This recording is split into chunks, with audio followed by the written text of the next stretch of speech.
I've been asked to address the issue of Islam tonight and tomorrow evening, and no doubt a bit on Sunday morning.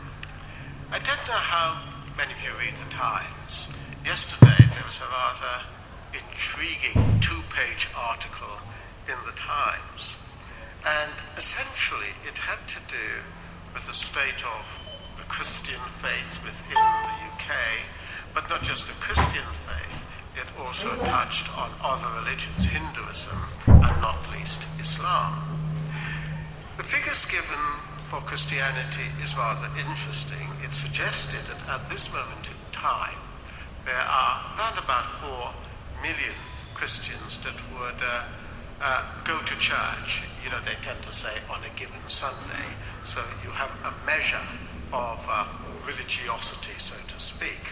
So you've got about 4 million or so. But then they postulated what might be the situation, say, in 2050. And they came to the conclusion, and they were somewhat precise, which always beggars, leaves me asking questions. If you're talking so many years down the road, how can it be so precise? But they concluded that there are going to be about 899,000 Christians. Effectively, a collapse of Christianity within the UK. They then broke down the various church denominations. The Anglican, perhaps suffering most, virtually decimated. They went through the Catholics, the Methodists, the Free Churches, etc., and painted a rather sorry picture of a church in seemingly terminal decline. And effectively they're arguing we're living in the last days of Christianity in these islands of ours. They then went on to look at Islam, and they came up with the suggestion that thinking of committed Muslims today, around about 1 million, they then went on to suggest by 2035 there'll be 1.96 million, and then at 2050, 2.66 million committed Muslims. And putting the two together, that is the decline of Christianity, the increase of Islam, and they have this in a graph form as well. They pinpointed the date when one will supersede the other. And I thought that would make a rather interesting introduction to the subject before us, because we are thinking not just of Islam as a religion, as an ideology, but the context in which Islam now finds itself. And that context is increasingly that of a post-Christian context. And if I had to say, where are we at today, I'd want to suggest to you, really we need to look back to the 19th century when I studied theology, very critical, basically took the Bible apart, what Italian called criticism with a penknife. You had foundations of liberal which eroded biblical Christianity, leading, as some would say, a loss of faith, particularly after the First World War, leading to a crisis of faith after the Second World War. And some would say that in the period between the Second World War and where we are now, we've seen Britain transformed from a society based on a Judeo-Christian ethic, the foundations very much based on the Bible, to one now which is essentially pluralistic. And by pluralism, I mean what is often conceived of as a common marketplace of religion, where you go to a store, you pay your money, and take your pick.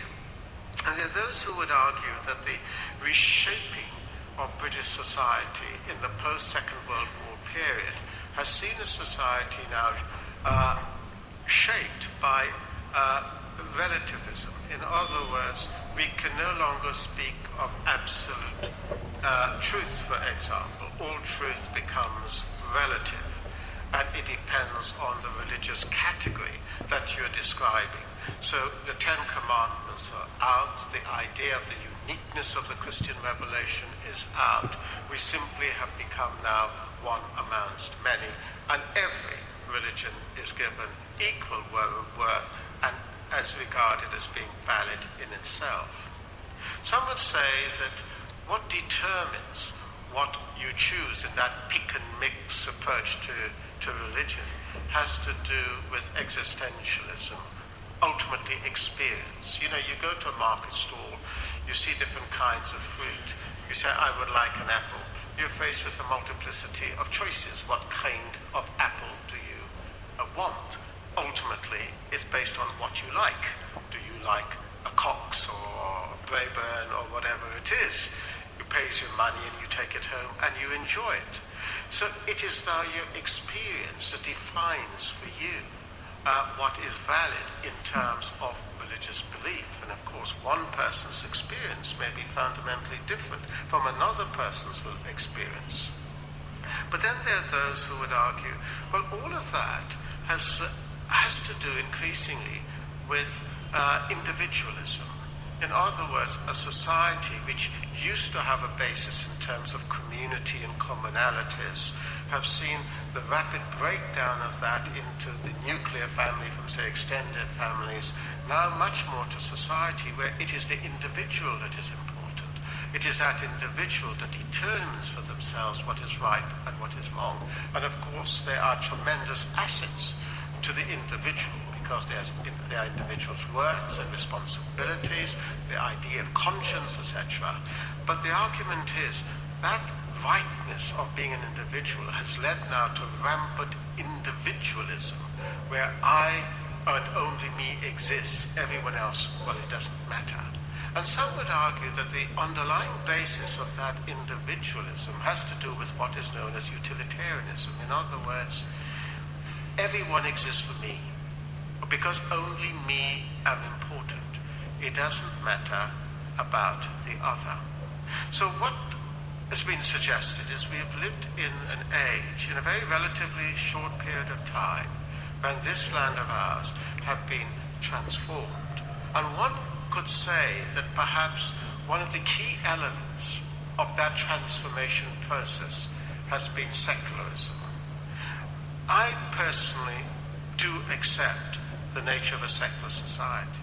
I personally am one who accepts the idea of a secular space where all religions and none, all peoples and none can exist within those commonalities, which allows for the freedoms which we have today, where none can be ridiculed and none can be oppressed.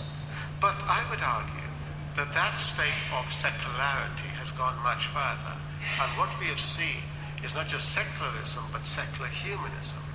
And secular humanism has effectively eroded Christian belief. And that has created a vacuum within our society. So the first challenge I would see that we have faced, which has led to where we are, has been the whole development of secularism leading ultimately to secular humanism. But I would argue this, that in that space which now exists, very interesting enough, our society has allowed Islam to fill that space.